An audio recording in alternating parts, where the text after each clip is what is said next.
ने एक्शन तेज कर दिया है। पेपर लीक केस से जुड़ी जानकारी आपको बता दें कि ईडी का शिकंजा और भी कस गया है। कार्रवाई आगे बढ़ रही है। ईडी ने 24 से ज्यादा नोटिस जारी किए हैं। आरपीएससी चेयरमैन, मेंबर यानी सदस्य और नकल गिरोह से जुड़े लोगों को नोटिस जारी हुए हैं, जानकारी मिल रही है। ईडी ने नोटिस जारी कर पूछताछ के लिए इन्हें बुलाया है। आपको बता दें कि जब्त हुए दस्तावेज, शिकायत पत्रों के साक्ष्यों के आधार पर पूछताछ होगी इनसे। आरपीएससी चेयरमैन, सदस्य और नकल गिरोह से जुड़े हुए लोगों को ये नोटिस जारी किए गए हैं। सभी को पूछताछ के लिए दिल्ली आने का नोटिस दिया गया है। दिल्ली में ईडी दफ्तर में पूछताछ के लिए इन सभी को बुलाया गया है। पेपर लीक केस में ईडी का एक्शन तेज हो गया है। गिरोह से जुड़े कई लोग अब ईडी के रडार पर हैं। सुरेश ढाका की गिरफ्तारी के प्रयास भी ईडी की तरफ से तेज की जा सकती है। पेपर लीक का मास्टरमाइंड सुरेश ढाका को बताया जा रहा है। पेपर लीक प्रकरण के बाद से सुरेश ढाका फरार है। वहीं शेर सिंह मीणा को गिरफ्तार किया गया। भजनलाल बिश्नोई और उसके करीबियों से भी पूछताछ हो सकती है। पूर्व आरपीएससी सदस्य बाबूलाल कटारा के करीबियों से भी पूछताछ होगी। आरोपियों के करीबियों की अब मुश्किलें बढ़ सकती हैं।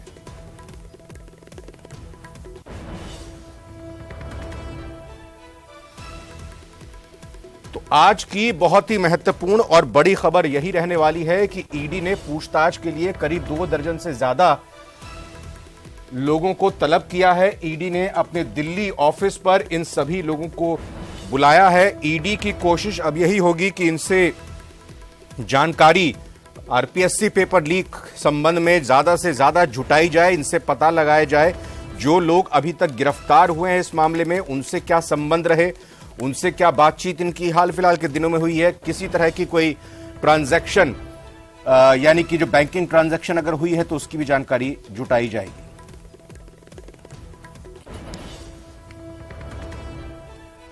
और इस पूरी महत्वपूर्ण खबर पर हमारे साथ हमारे 2 सहयोगी लाइव जुड़ रहे हैं। एक एक करके उनका रुख करेंगे। बता दें, अजमेर से मनवीर सिंह जहां हमारे साथ मौजूद है, वहीं राकेश शर्मा भी जयपुर से हमारे साथ लगातार बने हुए हैं।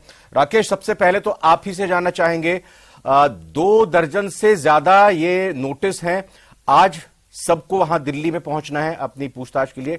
नामों का खुलासा किसी तरह से हो रहा है और जब कल रात को न्यूज 18 राजस्थान ने सबसे पहले इस खबर को ब्रेक किया था तो उसके बाद एक तरह से कहें कि सियासी गलियारों में और जो तमाम लोग हैं आरपीएससी किसी से भी अछूता नहीं है, सभी अपने अपने तरीके से रिएक्शन दे रहे होंगे। बिल्कुल, देखिए रविंद्र, जिस तरीके से ईडी ने ये कार्रवाई शुरू की है और एक विधिवत जो प्रोसेस है उसी के तहत ये कार्रवाई की है। पहले जब ईडी ने पीएमएलए में केस रजिस्टर्ड किया उसके बाद उन ठिकानों पे छापे की कार्रवाई शुरू की है और छापे की कार्रवाई के बाद जो दस्तावेज मिले हैं और उन दस्तावेजों में जो नाम सामने आए हैं, इसके अलावा एसओजी की जांच में जो तथ्य सामने आए हैं, जो नाम सामने आए हैं, उन सभी लोगों को अब नोटिस भेजे जा रहे हैं। उनसे कंसर्न जो जानकारी है उसको जुटाया जा रहा है। चूंकि अभी जो है जांच पड़ताल ईडी की प्रारंभिक दौर में है। Prevention of money laundering act के तहत इन्होंने मुकदमा दर्ज किया है। उसमें कुछ ऐसे साक्ष्य भी ईडी को मिले हैं जिसमें जो है बड़े पैमाने पर मनी लॉन्ड्रिंग की बात सामने आ रही है। साथ ही जो ब्लैक मनी सामने आई थी उसके जो पेपर मिले हैं, उसको जिस तरीके से इन्वेस्टमेंट किया है वो लोग, उनसे जुड़े लोगों को भी इसमें नोटिस जारी किए गए हैं। खासतौर पर बाबूलाल कटारा और उसका भांजा विजय कटारा और उसका चालक जिसको एसओजी ने गिरफ्तार किया था, चूंकि इनसे काफी लोग जुड़े थे और बहुत बड़े पैमाने पर जो है इनके जरिए लेन देन की बात भी सामने आई थी। चूंकि ये जांच एसओजी भी पहले कर चुकी थी, लेकिन अब ईडी इसको नए सिरे से कर रही है कि इसमें और इन लोगों को, किन लोगों को संरक्षण प्राप्त था। साथ ही सुरेश ढाका जो लंबे समय से फरार है, जिस तक अब तक राजस्थान पुलिस नहीं पहुंच पाई थी, वहां तक जो है अब ईडी पहुंचने की कोशिश शुरू करेगी। इस वक्त हम ईडी के रीजनल ऑफिस के बाहर खड़े हैं और यहां पर हम देख सकते हैं कि ईडी के अधिकारियों का जो है ड्यूटी पर आना शुरू हो गया है और जो अधिकारी हैं अब वो मुस्तैद से यहां पर पहुंचने का जो है सिलसिला शुरू हो गया है। चूंकि जयपुर में संभवतः जो छोटी मछलियां हैं उनसे पूछताछ संभव हो सकती है, लेकिन बड़ी मछलियों को दिल्ली तलब किया जा सकता है और उनसे वहां पर गहन पूछताछ की जा सकती है। आप बने रहे, क्योंकि अजमेर आरपीएससी का ऑफिस मुख्य रूप से मुख्यालय वहीं। मनवीर से जानकारी लेंगे। ये बताएं मनवीर, आरपीएससी के ऑफिस से क्या जानकारी निकलकर आ रही है सामने? चर्चा का विषय तो आज यही होगा कि इस पूरे प्रकरण में ईडी में दिल्ली में पेशी होने वाली है 2 दर्जन लोगों की।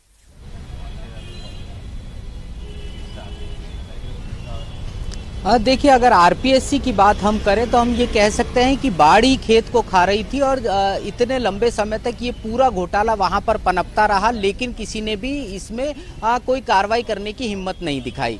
और जिस तरीके से राजस्थान पुलिस और उसके साथ में एसओजी के द्वारा ये कार्रवाई की गई और तब जाकर के इस बात का पता चला कि इतना बड़ा घोटाला, और उसकी जद में राजस्थान लोक सेवा आयोग खुद था और उसके साथ साथ जो आरपीएससी के मेंबर हैं बाबूलाल कटारा, उनकी इस पूरे मामले में जब संलिप्तता सामने आई थी, एसओजी ने इसमें कोई दो राय नहीं है कि अपने स्तर के ऊपर कार्रवाई की, बाबूलाल कटारा की गिरफ्तारी भी हुई। लेकिन सबसे बड़ा सवाल जो अभी तक अछूता था कि आखिर एसओजी ने आरपीएससी स्थित जो बाबूलाल कटारा का चैम्बर है उसकी जांच क्यों नहीं की, वहां से सबूतों को तलाशने की कोशिश क्यों नहीं की। आरपीएससी के जो चेयरमैन हैं संजय श्रोत्रिय, उनको पूछताछ के दायरे में क्यों नहीं रखा, क्योंकि उनकी सहमति के बिना इतना बड़ा घोटाला संभव नहीं था। इतना बड़ा पेपर लीक का जो पूरा षड्यंत्र रचा गया था, बिना उनकी जानकारी के ये संभव इसलिए भी नहीं था क्योंकि आयोग की परंपरा रही है कि जब पेपर सेट किया जाता है तो उसकी जो पेपर सिलेक्शन कमेटी है उसका दायित्व किसी एक मेंबर को दिया जाता है, लेकिन उस मेंबर के हाथ में कभी भी पेपर नहीं आता है। सीधे तौर के ऊपर पेपर की गोपनीयता और उसकी सुरक्षा की जिम्मेदारी अगर किसी के ऊपर होती है तो वो आरपीएससी चेयरमैन पर होती है। साथ ही साथ आरपीएससी के जो तत्कालीन सचिव हैं एचआर अटल, उन पर ये जिम्मेदारी थी। इन दोनों को ईडी के द्वारा पहले नोटिस दिया गया था। जो हमारी जानकारी है कि हरजीलाल अटल जो है उन्होंने नोटिस का जवाब जरूर दिया, लेकिन आरपीएससी चेयरमैन संजय श्रोत्रिय के द्वारा ईडी के नोटिस का जवाब तक देना उचित नहीं समझा गया। उसके बाद जब ये छापेमारी हुई है पूरे राजस्थान के अंदर, कई महत्वपूर्ण सुराग ईडी के हाथ में लगे हैं। 200 करोड़ रुपए से अधिक का ये घोटाला बताया जा रहा है। 36 लोगों के बयान अभी तक इस पूरे मामले में ईडी के द्वारा लिए जा चुके हैं। और अब जो कल नोटिस जारी किए गए हैं, 24 जिन लोगों को नोटिस जारी किए गए हैं, उनके अंदर बताया जा रहा है कि जो आरपीएससी के चेयरमैन हैं संजय श्रोत्रिय, उनका नाम शामिल है। तत्कालीन जो सचिव हैं हरजीलाल अटल, उनका नाम शामिल है। बाबूलाल कटारा का स्वयं का नाम शामिल है, लेकिन बाबूलाल कटारा अभी फिलहाल जेल में है। उसी के साथ में इस पूरे केस की अगर हम बात करते हैं तो जो किंगपिन जिनको माना जा रहा है सुरेश ढाका और सुरेश बिश्नोई, उनके भी नाम पूछताछ के अंदर शामिल है। और एक सबसे बड़ा जो चौंकाने वाला तथ्य है कि 2 राजनेताओं के नाम इस पूरे मामले में सामने आ रहे हैं। वो कौन है फिलहाल ये सार्वजनिक नहीं किया गया है, हाँ। लेकिन कहीं ना कहीं जो इशारा है वो इसी तरफ है कि सत्ताधारी दल से जुड़े हुए ये 2 राजनेता हैं जिनसे ईडी पूछताछ कर सकती है। आज ही का वो समय है जब जैसा कि हमारे सूत्र हमको बता रहे हैं कि जो आरपीएससी के चेयरमैन है संजय श्रोत्रिय, वो पूछताछ के लिए ईडी के मुख्यालय पर पहुंचेंगे। कल की अगर हम बात करते हैं तो संजय श्रोत्रिय कल अपने जो आरपीएससी स्थित दफ्तर है वहां पर नहीं पहुंचे थे, वहां वो अनुपस्थित रहे हैं। आज क्या वो जयपुर हैं, क्या वो दिल्ली हैं, बिल्कुल ये कोई बताने को। राकेश शर्मा से हम बात करेंगे। राकेश, ये बताइए कि ये किस तरह से ईडी का मोडस ऑपरेंडी का हिस्सा माना जाए कि ईडी अपने जयपुर के स्थानीय कार्यालय में ना बुलाकर दिल्ली के मुख्यालय में बुला रही है तमाम लोगों को, अलग अलग सबको वक्त दिया होगा, ये कुछ जानकारी संबंध में आ रही है?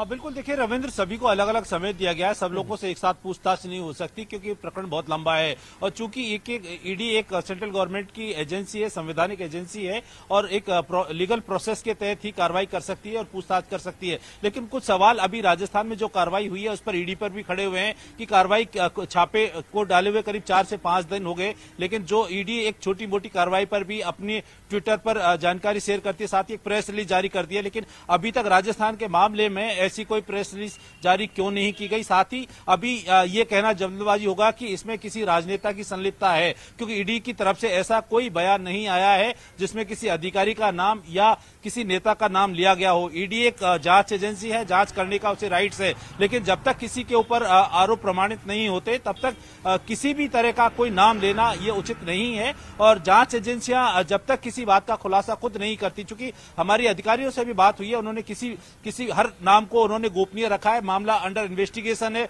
अगर किसी नाम को उजागर करते तो संभवतः जो दूसरे जो आरोपी हैं वो सतर्क हो जाएंगे और इससे जांच प्रभावित हो सकती है। तो अभी प्रारंभिक दौर है जांच का। इस जांच के बाद क्या कोई नेता है, अधिकारी है या नकल गिरोह से जुड़े लोग हैं या पेपर लीक प्रकरण से जुड़े लोग हैं, ये कौन कौन सामने आते हैं, इसका अभी पूरा खुलासा होना बाकी है। चूंकि अभी ना तो कोई किसी ऐसे अधिकारी या नेता के पास कोई नोटिस ईडी ने भेजा है जिसकी जानकारी अभी तक मीडिया के पास आई हो या उनके पास पहुंची हो। तो अब जांच शुरू हुई है और जैसे जैसे तार जुड़ेंगे वैसे वैसे लोगों के नाम सामने आते जाएंगे और उसके बाद ये तय हो पाएगा।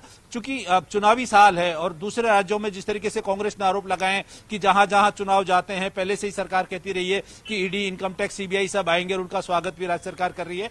तो अब चूंकि क्या ये एक राजनीतिक प्रक्रिया के तहत या राजनीतिक दबाव में की गई कार्रवाई है या वास्तविक रूप से किसी मामले की जांच की जा रही है, ये ईडी द्वारा जो तथ्य पेश किए जाएंगे उन पर निर्भर करेगा। जो खुलासे ईडी करेगी उन पर निर्भर करेगा कि जांच में ईडी ने क्या पाया है, क्या वाकई में दोषी लोगों को जेल के पीछे भेजा है या सिर्फ महज सुर्खियां बटोरने के लिए ईडी ये कार्रवाई कर रही है। नहीं, एक चीज मैं ये भी समझना चाह रहा था राकेश कि चूंकि क्षेत्रीय कार्यालय ईडी का इधर जयपुर में भी है और यहां पर भी तमाम संसाधन और अधिकारी भी बैठते हैं और दिल्ली से भी ये टीम आई थी, तो यहां पूछताछ के लिए ना बुलाकर दिल्ली में इनको पूछताछ के लिए बुलाना, किस रूप में इसको देखा जाए? बिल्कुल, देखिए हम ईडी के रीजनल ऑफिस के पास ही खड़े हैं। बहुत बड़ा लंबा चौड़ा परिसर यहाँ पर ईडी के पास में है और अब से पहले जितनी भी कार्रवाई हुई है वो जो राजस्थान से जुड़ी हुई रही हैं और बड़े बड़े घोटाले ईडी ने राजस्थान में पकड़े हैं और सबकी पूछताछ यहाँ जयपुर में होती रही है। लेकिन चूंकि ये प्रकरण अब ज्यादातर प्रकरण में जो केंद्रीय जांच एजेंसियां हैं वो दिल्ली से ही अपने ऑपरेशन को ऑपरेट करती हैं और इनका पूरा जो चाहे वो पहले मीडिया से बात करते थे तो अब रीजनल यानी स्थानीय लेवल पर जो अधिकारियों को साफ तौर पर ये दिशा निर्देश दे दिए गए हैं कि वो किसी तरह का ना तो प्रेस रिलीज जारी करेंगे और ना मीडिया से बात करेंगे। पहले बकायदा ईडी किसी भी ऑपरेशन के बाद में मीडिया को अपने जो तथ्य सामने आते थे उसके बारे में बताती थी और उसे एक पारदर्शिता बनी रहती थी। लेकिन अब चूंकि मामला पूरा केंद्रीकृत हो गया है और सारी जानकारियां दिल्ली बुलाई जाती हैं, दिल्ली से टीम आती है, ऑपरेशन करके दिल्ली चली जाती है और वहीं पूछताछ होती है। यानी अब सब कुछ जो कुछ होता है वो मुख्यालय के स्तर पर होता है। क्षेत्रीय स्तर पर अधिकारियों से ये सारे जो अधिकार जो पहले एक जांच एजेंसी के पास होते थे वो अब जो है कुछ समय के लिए काफी लंबे समय से उनको रोक दिया गया है। तो अब दिल्ली इसलिए बुलाया जाता है क्योंकि क्षेत्रीय अधिकारियों को बकायदा ये कह दिया गया है कि वो इस बारे में ज्यादा ना तो मीडिया से बात करें और उनको कार्रवाई में भी कम शामिल किया जाता है क्योंकि टीम राकेश एक मैं रोक रहा हूं आपको, चूंकि शंकर आनंद हमारे सहयोगी दिल्ली से भी जुड़ चुके हैं, ईडी की पूरी डेवलपमेंट पर वो नजर बनाए हुए हैं कल रात से ही। शंकर, अभी अपडेट आप क्या दे पाएंगे? क्या सिलसिला शुरू हो चुका है पूछताछ का और इन लोगों के आने का जिनको नोटिस जारी हुए हैं? देखिए, जिन जिन लोगों को पूछताछ का सम्मन भेजा गया था, अब वो सम्मन की प्रक्रिया को आगे बढ़ाते हुए अब पूछताछ की प्रक्रिया में शामिल होने के लिए अब देर के बाद आने वाले हैं। जिस वजह से ईडी मुख्यालय के आसपास जो गतिरोध की अगर बात करें तो यहाँ पर कई अन्य आरोपी भी पहुंचे हैं, लेकिन अभी राजस्थान से संबंधित जो इस पेपर लीक मामले से संबंधित अभी कोई भी आरोपी नहीं पहुंचा है और एक अनुमान लगाया जा रहा है कि तकरीबन 11 बजे तक पहुंचने की संभावना है, क्योंकि जिन जिन लोगों को सम्मन भेजा गया है उन्हें पूछताछ के लिए 11 बजे तक आने का एक नोटिस जो है बकायदा वो दिया गया है और जो सम्मन दिया गया है उस सम्मन में साफ तौर पर लिखा गया है कि 11 बजे तक आप पूछताछ की प्रक्रिया में हिस्सा लेने के लिए आए। और यहाँ पर अगर अधिकारियों की बात करें तो अधिकारी भी सामान्य तौर पर 10 से 10:30 बजे तक के दफ्तर में पहुंचते हैं। उसके बाद 11 बजे तक उन तमाम लोगों को बुलाया जाता है। तो अभी तक कहा जा सकता है कि अभी 10 बजे हैं, 10 बजे अब अधिकारी आना शुरू हुए हैं। जो भी अधिकारी इस पूछताछ की प्रक्रिया में हिस्सा लेंगे, जो पूछताछ की प्रक्रिया को अंजाम देंगे, तो वो अब 11 से अभी 10 से 10:30 बजे के बीच में वो दफ्तर पहुंच जाएंगे और उसके बाद सवालों की फहरिस्त को तैयार करके बैठेंगे। उसके बाद 11 बजे जिन जिन आरोपियों को आज बुलाया गया है उनको मुख्यालय के अंदर में आने की इजाजत दी जाएगी। अच्छा, कॉल टाइम सभी का 11 बजे का है, मतलब अगर जो 2 दर्जन से ज्यादा नोटिस जारी हुए हैं, सम्मन जारी हुए हैं, कॉल टाइम 11 बजे का ही है, लेकिन पूछताछ का टाइम सबका अलग अलग होगा। एक और इसमें मैं आपको एक जानकारी देना चाहूंगा। जो लगभग 24 लोगों के बारे में जानकारी मिली है, उन तमाम 24 लोगों को आज नहीं बुलाया जाएगा, बल्कि अलग अलग तारीख में बुलाया जाएगा। और सामान्य तौर पर ईडी मुख्यालय में जिन्हें भी पूछताछ के लिए बुलाया जाता है वो 11 बजे का वक्त दिया जाता है, जिससे कि 10 से 10:30 बजे अधिकारी पहुंचेंगे और 11 बजे तक उनको बुलाया जाएगा। तो आज जो पूछताछ की प्रक्रिया होगी, मुश्किल से 2 या 3 लोगों से को आज बुलाया गया है और ये देखना लाजमी होगा कि 2 से 3 लोगों को जिन्हें बुलाया गया है, क्या वो आज पूछताछ की प्रक्रिया में हिस्सा लेंगे या नहीं लेंगे। कई बार सामान्य तौर पर देखने को मिलता है क्या पहला जो नोटिस होता है, जो पहला सम्मन होता है, उसको कई बार आरोपी के द्वारा उसे इग्नोर कर दिया जाता है या कई बार कोई न कोई मेडिकल का बहाना बना दिया जाता है या किसी अन्य बहाने को बना करके पहली नोटिस पे नहीं आते हैं। लेकिन जब दूसरा या तीसरा जब सम्मन जारी किया जाता है तब वो पूछताछ की प्रक्रिया में हिस्सा लेने आते हैं। तो सबसे पहले मैं बताना चाहूंगा अपने तमाम दर्शकों को कि जो 24 के लगभग में जो आरोपी हैं जिनसे पूछताछ करनी है, वो आज 24 एक साथ नहीं आएंगे बल्कि अलग अलग तारीख में आएंगे और वो जो तारीख होगी वो लगातार 1 सप्ताह का वक्त है। उस 1 सप्ताह के अंतराल में उन्हें पूछताछ की प्रक्रिया में हिस्सा लेने के लिए आना होगा और उसके लिए जो तारीख जो है उसे मुकर्रर कर दिया गया है, आरोपियों को बता दिया गया है। लेकिन यहाँ पर स्थिति जो है एक कानून व्यवस्था की वो ना खराब हो, इसीलिए ना नाम और ना ही तारीख की औपचारिक तौर पर घोषणा की जा रही है, जिससे कि यहाँ पर जो ईडी मुख्यालय के अंदर में जो एक माहौल है, जो एक कानून व्यवस्था है मुख्यालय के आसपास में, वो खराब ना हो और धीरे धीरे तमाम आरोपियों को अंदर में बुलाया जाएगा। तो इसके लिए एक प्रयास किया जा रहा है और आज जो पूछताछ की प्रक्रिया के लिए जिन्हें दिया गया है, तो 2 से 3 आरोपियों को आज पूछताछ किया जाएगा। लेकिन 2 से 3 आरोपी कौन है और किन्हें आज बुलाया गया है, ये देखना लाजमी है। और इसके साथ ही क्या आज वो पूछताछ की प्रक्रिया में हिस्सा लेंगे या नहीं, ये भी एक बड़ी बात होगी। बिल्कुल। आप शंकर और राकेश दोनों से आपसे सवाल एक ही होगा। पहले शंकर से एक इनपुट ले लेता हूं और मनवीर फिर मैं आपके पास भी आऊंगा। एजेंसी जो है वो ईडी है जो इस पूरे मामले की जांच कर रही है। अभी 3 दिन पहले ईडी की आमद राजस्थान में हुई थी, अलग अलग 27-28 ठिकानों पर छापे मारे गए थे। वो अलग टीम थी जिसकी छापे की कार्रवाई हुई थी, उसने साक्ष्य दस्तावेज इकट्ठा किए, गवाह के बयान दर्ज किए और फिर अपनी पूरी इनपुट यहां सेंट्रल ऑफिस में दी और पूछताछ करने वाली अधिकारियों की टीम अलग होगी। शंकर, इस पर आप क्या इनपुट देंगे? फिर राकेश आपसे भी जानूंगा यही।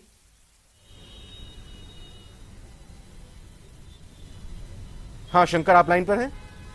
जी।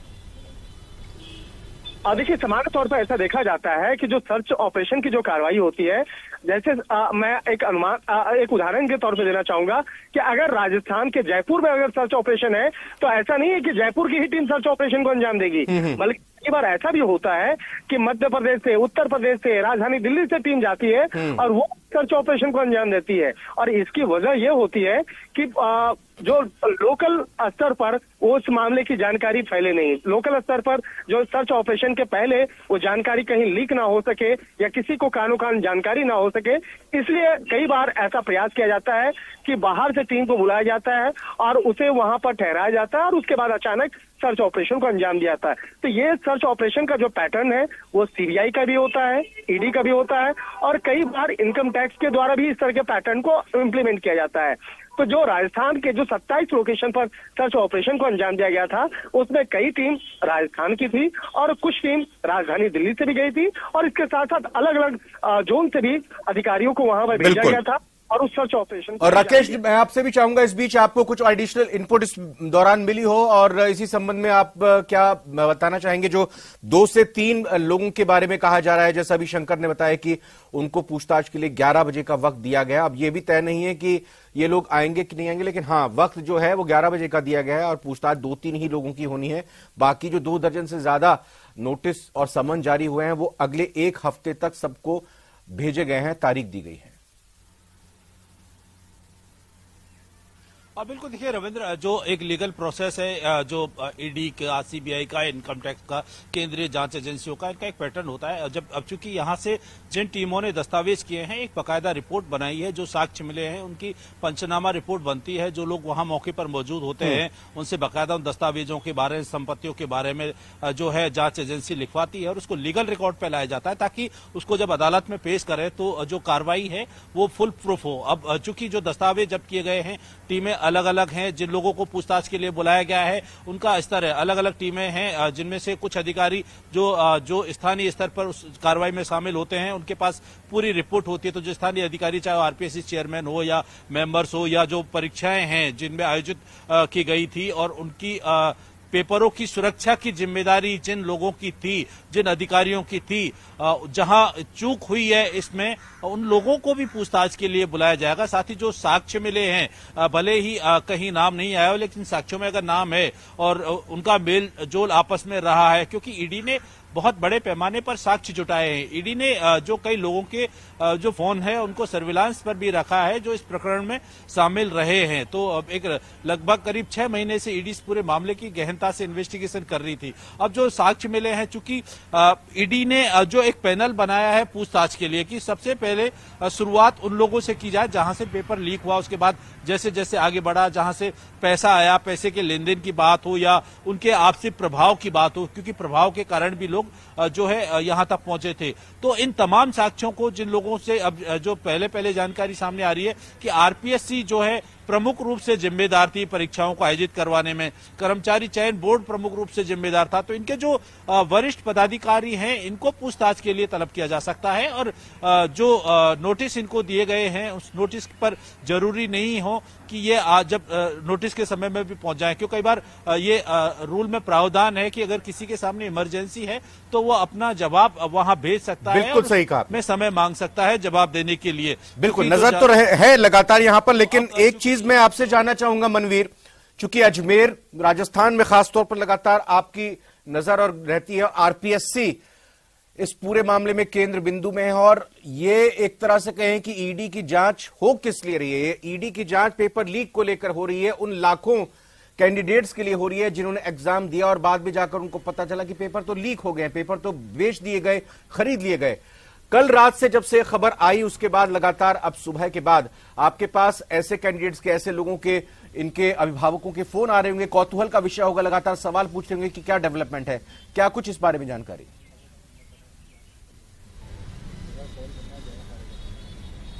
देखिए, ये जो पूरी जांच है, ये अगर वैसे हम देखने की कोशिश करते हैं, ईडी प्रवर्तन निदेशालय के रूप में जब अपनी पहचान रखती है तो वित्तीय लेन देन के जो मामले होते हैं उन पर ईडी की कार्रवाई हमको देखने को मिलती है। लेकिन यहाँ पर दो चीजें समानांतर रूप से एक साथ चलती हुई दिखाई दे रही है। एक तरफ जो पेपर लीक का मामला है, एक आपराधिक घटना है, और दूसरी तरफ वित्तीय लेन देन से जुड़ा हुआ मामला है, जिसके बारे में जो हमारे सोर्सेज हैं वो इस बात को कह रहे हैं कि लगभग 200 करोड़ रुपए से अधिक के जो वित्तीय लेन देन है वो जब ईडी राजस्थान में पहुंची थी 27 स्थानों के ऊपर जब उसने छापामार कार्रवाई की तो वो तमाम तथ्य ईडी के हाथ में लगे हैं।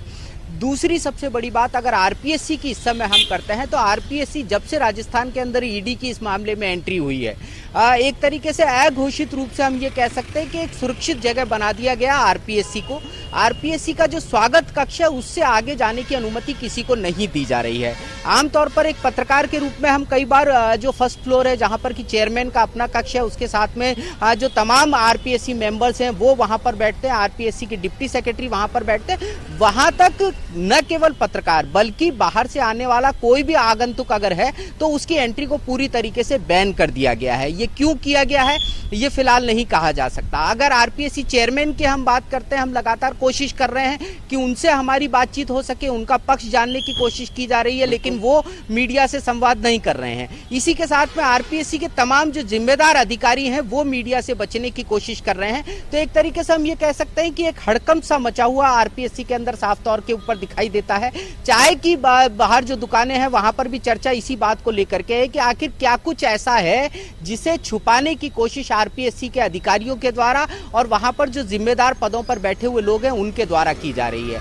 दूसरी एक महत्वपूर्ण बात यह भी है कि आरपीएससी एक संवैधानिक संस्था है। संवैधानिक संस्था होने की वजह से जांच एजेंसियां, हम ये मान सकते हैं कि कुछ उनकी लिमिटेशंस होंगी, क्योंकि संवैधानिक पद पर बैठे हुए लोगों से किस तरीके से पूछताछ की जाए, क्या पूछताछ का प्रोटोकॉल होना चाहिए, ये सारी बातें ऐसी हैं जो भविष्य के गर्भ में है। जब ईडी अपनी पूछताछ को शुरू करेगी तो ये तमाम चीजें निकल करके सामने आएंगी कि किस प्रोटोकॉल के तहत आरपीएससी चेयरमैन को, आरपीएससी के तत्कालीन सचिव को वहां पर बुलाया जा रहा है, उनसे पूछताछ की जा रही है, पूछताछ में सवाल कौन कौन से हो सकते हैं। और उससे भी बड़ी बात यह है कि आरपीएससी किन भर्ती परीक्षाओं में इन जो बाबूलाल कटारा, इनके ड्राइवर, इनके भांजे सहित जो तमाम लोग जो अभी संदेह के घेरे में हैं, उनकी क्या भूमिका थी, किस तरीके से उन्होंने इस घोटाले को अंजाम दिया, कितनी परीक्षाएं इन्होंने प्रभावित की हैं, ये बहुत सारे सवाल हैं जो इस समय अभिभावक भी जानना चाहते हैं, तमाम अभ्यर्थी भी जानना चाहते हैं और सबसे बड़ी बात प्रदेश की जनता भी जानना चाहती है। जी बिल्कुल शंकर, मैं एक सवाल आपसे ये लूंगा, चूंकि जब आप जुड़े हमसे उससे पहले राकेश से जब जानकारी ली जा रही थी तो उन्होंने एक पॉइंट को रेज किया, वो ये कि चर्चा इस बात को लेकर हो रही है कि किसी तरह की कोई प्रेस रिलीज जो अभी तक ईडी की यहां पर कार्रवाई हुई है, जो आगे करने जा रहे हैं या जो भी चीजें अभी चल रही हैं, अमूमन होता यही है कि ईडी की तरफ से ऑफिशियली कुछ स्टेटमेंट या कुछ इस तरह से जारी किया जाता है, लेकिन अभी तक इस पूरे मामले में कुछ इस तरह की इंफॉर्मेशन नहीं आई है डोमेन में।